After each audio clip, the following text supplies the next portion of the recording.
462 প্রার্থীকে বৈধ 47টিকে ত্রুটিপূর্ণ ঘোষণা করে ডাকসু নির্বাচনের প্রাথমিক তালিকা প্রকাশ। ভিপি পদে 48, জিএস 19 ও এজিএস পদে 28 জন। গাজায় নিহতদের 83%ই বেসামরিক ফিলিস্তিনি। ইসরায়েলি গোয়েন্দা তথ্য। জিম্মি মুক্তির শর্তে যুদ্ধবিরতির নতুন মধ্যস্থতার ঘোষণা নেতানিয়াহুর। দেখছিলেন ক্রাউন সিমেন্ট সংবাদ শিরোনাম, এবারে বিস্তারিত। 462 প্রার্থীকে বৈধ ঘোষণা করে ডাকসু নির্বাচনের প্রাথমিক তালিকা প্রকাশ করা হয়েছে। এতে ভিপি পদে 48, জিএস পদে 19 জন এবং 28 জন এজিএস পদে প্রতিদ্বন্দ্বিতা করছেন। ত্রুটিপূর্ণ প্রার্থীরা 23 আগস্টের মধ্যে আপিল করতে পারবেন। এদিকে এই নির্বাচনের জন্য স্বতন্ত্র প্যানেল ঘোষণা করেছেন উমামা ফাতেমা। আর নির্বাচনের ছবি সহ ভোটার তালিকা তৈরির দাবি জানিয়েছেন ছাত্র অধিকার পরিষদের ভিপি প্রার্থী মোহাম্মদ বিন ইয়ামিন মোল্লা। ক্যাম্পাসে সহাবস্থানের নিশ্চিতের অঙ্গীকার ছাত্রদল মনোনীত ভিপি প্রার্থী আবিদুল ইসলাম খানের। রিপোর্ট সৈয়দ আব্দুল মুহিতের। ঢাকা বিশ্ববিদ্যালয় কেন্দ্রীয় ছাত্র সংসদ ডাকসু নির্বাচন ঘিরে ক্যাম্পাস উৎসব মুখর। বিভিন্ন ব্যানারে প্রার্থীরা নানা প্রতিশ্রুতি দিয়ে ক্যাম্পাসে অবস্থান জানান দিচ্ছেন। বৃহস্পতিবার ঢাকা বিশ্ববিদ্যালয়ের মধুর ক্যান্টিনের সামনে সংবাদ সম্মেলন করেন ছাত্র অধিকার পরিষদের ভিপি প্রার্থী বিন ইয়ামিন মোল্লা। যে একটি দলের চাওয়ার প্রেক্ষিতে তাদের প্রভাবের কারণে ডাকসুর মনোনয়ন জমা দেওয়ার সময় একদিন বাড়িয়ে দেওয়া হয়। আর এইদিকে আমরা বিশ্ববিদ্যালয় প্রশাসনের কাছে বিশ্ববিদ্যালয়ের এই প্রায় 40,000 ভোটারের যে দাবি, প্রার্থীর যে দাবি, যৌক্তিক দাবি আমরা বলতেছি যে আপনারা নাম ব্যালট নাম্বারের পাশে ছবি যুক্ত করেন, এইটা তারা যুক্ত করতেছে না। আমরা যৌক্তিক দাবির কথা বলতেছি যে সেই 19 সালে যারা আমাদের উপরে হামলা করেছে, যাদের নেতৃত্বে হামলা হয়েছে, অন রেকর্ড আছে সেই বিষয়গুলো, সেগুলোর আপনারা বিচার করেন। সেগুলো তারা বিচার করতেছে না, সেগুলো তারা ঝুলিয়ে রেখে। এদিন সাংবাদিকদের সাথে কথা বলেন ছাত্রদল মনোনীত ভিপি প্রার্থী আবিদুল ইসলাম খান। এ সময় তিনি বলেন, হলগুলোতে গেস্ট রুম কালচার চিরতরে বন্ধ এবং সুন্দর ক্যাম্পাস গঠনে মনোযোগী হবেন তারা।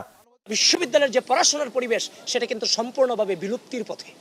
এই বিশ্ববিদ্যালয়ে পড়াশোনা, ঢাকা বিশ্ববিদ্যালয়ের একটা স্টুডেন্ট যখন ভর্তি হওয়ার পরে সে প্রথমে গেস্ট রুম রুমে গিয়ে তারপর তার সিনিয়রদের কাছ থেকে শুনতেছে ডিপার্টমেন্টের পড়াশোনা করতে হবে না, পড়াশোনার প্রয়োজন নাই, রেজাল্ট প্রয়োজন নাই, দুদিন পরে বিসিএস এর পড়াশোনা করবা, না হলে রাজনীতি করো, মিছিল করো।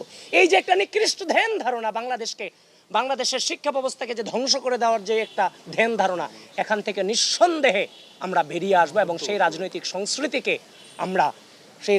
সংস্কৃতিকে আমরা মূলোৎপাটন করব। ঢাকা বিশ্ববিদ্যালয় কেন্দ্রীয় ছাত্র সংসদ বা ডাকসু নির্বাচনে উমামা ফাতেমা ও আল সাদি ভুইয়ার নেতৃত্বে স্বতন্ত্র শিক্ষার্থী ঐক্য নামে প্যানেল ঘোষণা করা হয়েছে। যে এই ঢাকা বিশ্ববিদ্যালয়ের শিক্ষার্থীরা সিদ্ধান্ত নিবে যে আগামী দিনের তাদের নারীদেরকে তারা আসলে কোথায় দেখতে চায়। তাদের কি তারা এই আন্দোলনে শুধুমাত্র সামনের সারির কিছু অস্ত্র হিসেবে দেখতে চায়, নাকি পলিসি মেকিং থেকে শুরু করে প্রতিটি পরিসরে এই নারীদের অংশগ্রহণ থাকবে, এভাবে তারা নারীদেরকে এক্সপ্রেস করে দিতে চায়। এবারে নির্বাচনে এ নিয়ে মোট 9টি প্যানেল নিশ্চিত হলো। সৈয়দ আব্দুল মুহিত, বাংলা ভিশন, ঢাকা। জলবায়ু পরিবর্তন মোকাবিলায় তহবিল সংকটই বড় বাধা বলে মনে করেন ব্রাজিলের রাষ্ট্রদূত পাওলো ফার্নান্দো দিয়াজ পেরেজ। তিনি বলেন, জলবায়ু পরিবর্তনের জন্য দায়ী ধনী দেশগুলো প্রতিশ্রুতি অর্থ সহায়তা না দেয়ায় সংকট বাড়ছে। তবে বসে না থেকে সমন্বিত উদ্যোগের ভিত্তিতে জলবায়ু পরিবর্তনের ক্ষতি মোকাবিলায় সবাইকে এগিয়ে আসার আহ্বান জানান তিনি।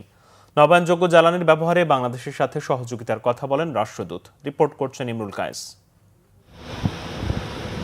জীবাশ্ম জ্বালানির ব্যবহার, শিল্প কারখানার বর্জ্য থেকে তৈরি কার্বন নিঃসরণে প্রতিনিয়ত বাড়ছে বিশ্বের তাপমাত্রা, ধ্বংস হচ্ছে জীববৈচিত্র্য। যুক্তরাষ্ট্র ভিত্তিক গবেষণা প্রতিষ্ঠান ওয়ার্ল্ড পপুলেশন রিভিউয়ের তথ্য অনুসারে বিশ্বের 35% কার্বন নিঃসরণ করে চীন, 13% নিঃসরণ করে পরের অবস্থানে যুক্তরাষ্ট্র। এছাড়া ভারত 7, রাশিয়া 5.5, জাপান 2.7, জার্মানি 1.6 এবং কানাডা 1.5% কার্বন নিঃসরণ করে। বিপুল পরিমাণ কার্বন নিঃসরণ করে বৈশ্বিক জলবায়ু পরিবর্তনে এসব দেশ দায়ী হলেও জলবায়ু তহবিলে প্রতিশ্রুত অর্থ ঠিকমতো যোগান দেয় না এসব দেশ। ফলে জলবায়ু পরিবর্তনে দায়ী না হয়েও উন্নয়নশীল দেশগুলো ক্ষতিগ্রস্ত হচ্ছে বলে মনে করেন ব্রাজিলের রাষ্ট্রদূত পাওলো ফার্নান্দো। জলবায়ু পরিবর্তনের ক্ষতি মোকাবেলায় কারো জন্য বসে থাকা যাবে না। বিশ্ব রক্ষায় যা করা সম্ভব করতে হবে, সহযোগিতা ও বহুপাক্ষিকতা বাড়াতে হবে। উত্তরের দেশগুলো জলবায়ু পরিবর্তনের দায়ী হলেও অর্থ সহায়তা দিতে চায় না, তবে এর জন্য আশা হারানো যাবে না। সম্প্রতি south Asian climate change journalist forum Bangladesh চ্যাপ্টারের সাথে মতবিনিময়ে তিনি আরও বলেন, পরিবেশ বান্ধব জ্বালানি খাতে ব্রাজিল বাংলাদেশকে সহায়তা করতে পারে। ব্রাজিলে দ্রুত জ্বালানি রূপান্তর ঘটছে এবং নবায়নযোগ্য জ্বালানির ব্যবহার বাড়ছে। এক্ষেত্রে ব্রাজিলের অভিজ্ঞতা বাংলাদেশ কাজে লাগাতে পারে। নবায়নযোগ্য জ্বালানি ব্যবহারের ক্ষেত্রে ব্রাজিল বাংলাদেশ সহযোগিতার ভিত্তিতে কাজ করতে পারে। চলতি বছর ব্রাজিলের বেলেমে অনুষ্ঠিত হবে বিশ্ব জলবায়ু সম্মেলন COP30। ইমরুল কায়েস, বাংলা ভিশন, ঢাকা।